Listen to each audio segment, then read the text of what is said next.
So Joker made a lot more money than a lot of people were expecting it to, which is fantastic. And this shirt, I think, represents my joy over that, as well as how Zombieland 2 made me feel, right? Yeah. Hey y'all, welcome back. Bobby Hams here. It's been a little bit busy, but here's some of the entertainment news from the past 2 weeks that grabbed my attention. To begin, USA Network's dystopian drama Mr. Robot returned for its fourth and final season. Although the first episode didn't disappoint, especially with the way it began. I mean, Jesus. It had a very low rating score when compared to its season 3 premiere. Elliot's 2-year, let's say, absence, probably spent hiding from the Dark Army, had a negative effect on viewership, as the premiere of the final season garnered a .13 rating in the coveted 18 to 49 adult demographic, while season 3 had a .22 rating. Additionally, the show was moved from its Wednesday time slot to Sundays, where it has to compete with The Walking Dead and Sunday Night Football. Now, being a huge fan of Mr. Robot, I've been waiting and waiting and waiting for its return, so the day change doesn't really bother me that much.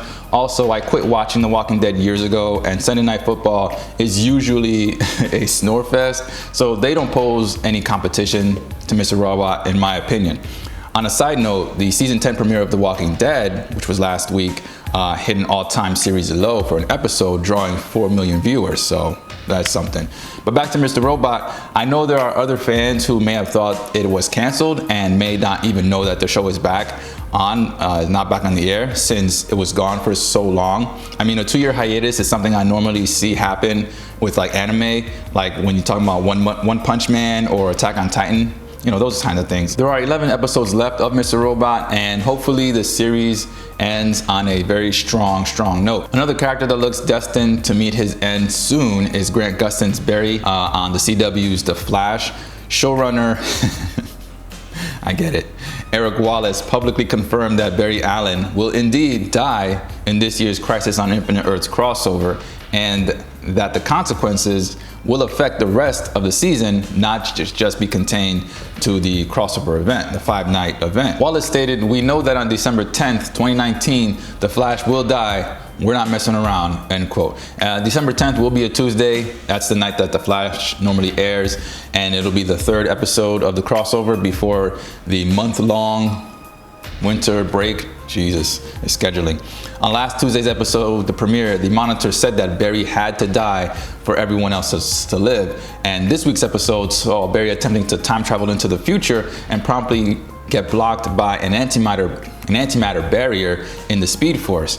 Later, with the help of Jay Garrick, Barry was able to send his consciousness beyond the barrier blockade, where he was able to see billions of possible futures, but only one where everyone lived, and that was the one where he died. So in conjunction with the Flash episodes, Arrow also returned for its final season run after The Flash on Tuesday, and Oliver was working with the Monitor to get some, technobabble doohickey thing from Earth 2, which by episode's end was wiped out by the same antimatter wave that Barry saw in his consciousness. Now, on Arrow's season finale last year, Oliver offered his life as a trade for Barry's and agreed to work with the Monitor, which led, I think, many people, including myself, to believe that the stage was set for Stephen Amell's gracious exit, let's call it, from Arrow.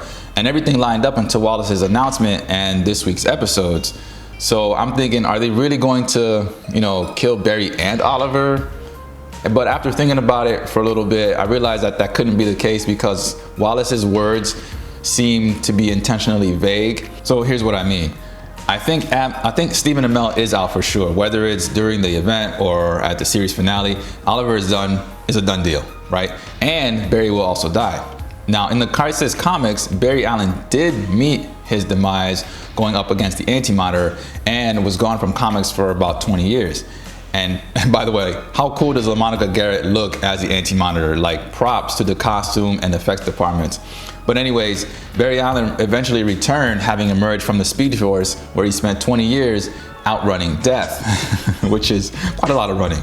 But so being that this crossover is called Crisis on Infinite Earths, a Barry will die, but not necessarily Grant Gustin's. John Wesley Shipp is Henry Allen on Grant Gustin's Earth, and he's the Flash Jay Garrick on Earth 3, and he showed up as the Flash Barry Allen from Earth 90, because he was the Flash in 1990. In last year's Elseworlds crossover, so Earth 90 Barry Allen can be seen in promo footage for this year's Crisis.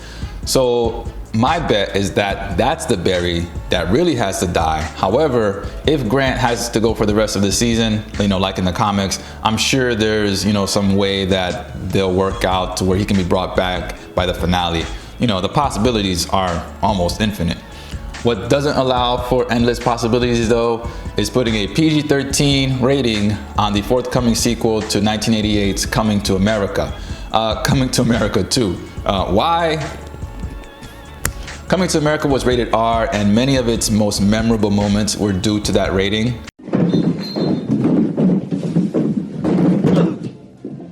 Hey, Stu, your rent's due, motherfucker! And don't be pulling that falling down the stairs shit on me, you hear? Are you conscious? Shoot, I'm not the same damn thing.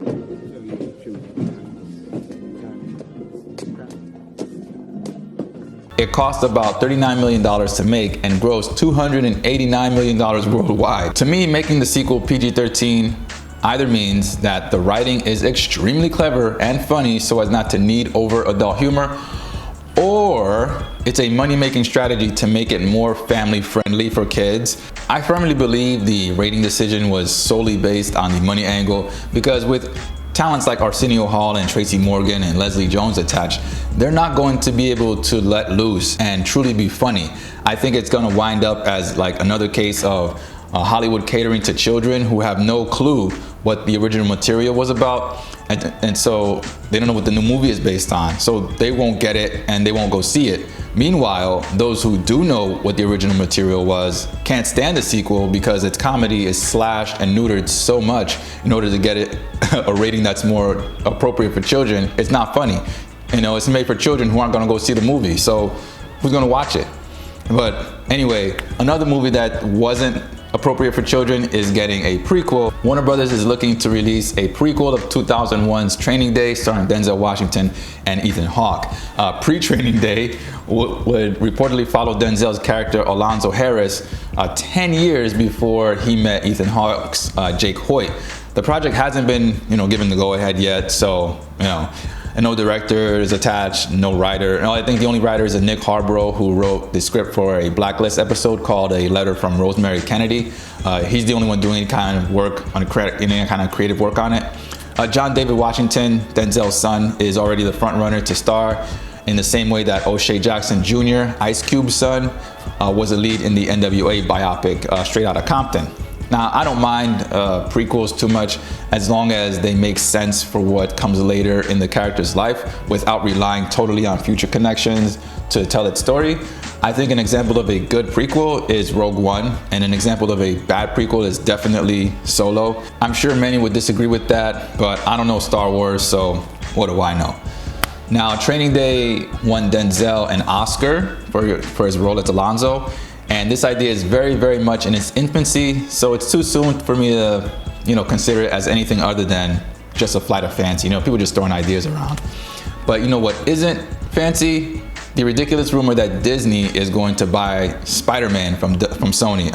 I'm certain there are a lot of fanboys who would love to see such a thing take place, but that rumor is just someone's fever dream. Okay, Sony will only ever sell Spider-Man to Disney, or anyone else for that matter, if Sony is on the verge of financial ruin. And I don't mean just Sony Pictures, I mean the entire Sony corporation. Sony Film and TV, Sony Music, Sony Gaming, PlayStation, Sony Electronics, Sony Mobile, Sony Financial, and so on. All of it would have to be crumbling to the ground before Spider-Man gets sold to Disney. Furthermore, buying all those IPs from Fox cost Disney $70+ billion. That money has to be paid back to the banks and lenders who made it happen. So if they were to go after Spider-Man in the near future, I guarantee that Sony would set the selling price so high that Disney would be tangled in a web of debt for the next 40 or 50 years. Okay, the recent share deal also with the MCU showed that Sony knows what they have on their hands and they have no need or desire to bow down to Disney. So there's that leverage gone. And I say that because unlike the Star Wars, Pixar and Marvel purchases, which have already paid for themselves through a string of just very, very highly successful films, although I guess Star Wars is kind of on a downslide and Pixar is kind of creatively stagnant at the moment, the Fox deal won't even begin to turn a profit for at least 10 years. And that's assuming Disney Fox, can release content that consistently grosses $1 billion or more, and their streaming service is somehow able to overtake Netflix. And honestly, after Disney spent like 3 hours, earlier this week announcing all of that PG and PG-13 content launching on Disney Plus, I don't think Netflix subscribers would jump ship in the numbers Disney Plus would need in order to take the lead. But should Disney be able to accomplish that while Sony basically goes bankrupt, then Spider-Man might be up for sale. Anything else will not happen, no sale, get over it. Something else people should get over though is Martin Scorsese's opinion that Marvel movies aren't cinema, they're theme parks. It's his opinion, but full disclosure, and I think I've been very upfront about this in various videos on this channel, I'm not a fan of the MCU. I've only enjoyed the first Iron Man and Winter Soldier.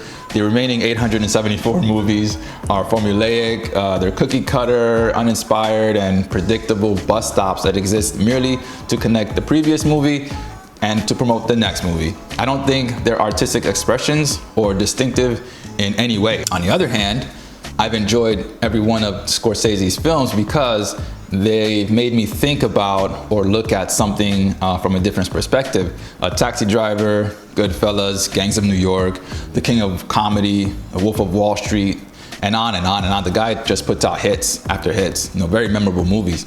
But with that said, I don't think he was totally right. That is to say, I don't think he meant it in the demeaning way that people are taking it. First, all art is subjective and won't appeal to everyone all the time. What's a masterpiece to me is a lump of coal to someone else. Using that understanding as a baseline, it's impossible to compare Scorsese's library to the Disney Marvel library. The two of them make art with different goals in mind. Scorsese's movies pose a question about humanity, like in A Taxi Driver, or shine a light on a particular facet of society, like in The King of Comedy, or examine a moment in history, like in Gangs of New York. The Disney Marvel movies don't typically do any of those things because their aim is to get people excited and to feel good, like a theme park. No one goes to a theme park with the intent of exploring the intricate tax loopholes and massive monetary benefits that encourage financiers to lie and cheat their customers. No, people go to theme parks to stand in lines under the scorching sun for hours, listening to babies cry and tourists complain about how everything is so much better back home while chowing down on $10 burgers and taking sips out of $11 8-ounce bottles of water, all for a thrilling ride that lasts 45 seconds. What I'm saying is that the Disney Marvel movies are those 45 seconds, a fun time that doesn't require much thought and doesn't really leave much of a lasting impression once the ride is over. Elton John was 100% correct though when he said that the new Lion King was a huge disappointment. That movie should have been run over by a stampede of wildebeest. Let's be honest. What hasn't been a total letdown though is Amazon Prime Videos, The Man in the High Castle, which is returning for its 4th and final season on November 15th, hence the trailer released this week. Man in the High Castle is a fascinating sci-fi show based on Philip K. Dick's novel of the same name and tells the tale of an Elseworlds where the Axis powers won World War II. Truthfully, the show isn't always the most interesting, but I'm really interested in seeing its conclusion. And lastly, someone who can't get around anymore, because he's locked up in prison, is Tekashi 6ix9ine. But that didn't stop Showtime from giving the green light to a 3-part docu-series profiling the chaotic hip-hop artist, inspired by journalist Stephen King's Rolling Stone feature entitled Tekashi 6ix9ine, The Rise and Fall of a Hip-Hop Supervillain. The Showtime series will be called Supervillain. Supervillain? It will chronicle how Daniel Hernandez went from being a New York deli clerk to the tattooed-faced hip-hop troll Tekashi, gathering 2.6 billion music streams and 15 hits on the Billboard charts along the way. 15 hits? Really? All right, all art is subjective, but I think the meaning of a hit has changed. how do you get 15 Billboard hits as a mumble rapper? Actually, is Tekashi a mumble rapper? You know what I think would be funny is if in the docu-series it shows clips of his music videos and like the subtitles repeatedly say unintelligible, and then it shows clips of him on the witness stand in court and he like speaks as clearly as a British literature professor while he's pointing out people, and like the subtitles, you know, repeatedly says unbelievably perfect diction, and like the font is sparkling because it's so impressed with how understandable he is. He's so dumb. Anyway, that's all I have to say about that. Do you agree with Scorsese? Do you put any stock into the Spider-Man rumor? And what do you think about the Flash and Arrow coming back with their impending doom? Comment on those or any of the other stories down below, and also like and subscribe if you like to like and subscribe to things. And I'll see you in the next video. Ciao.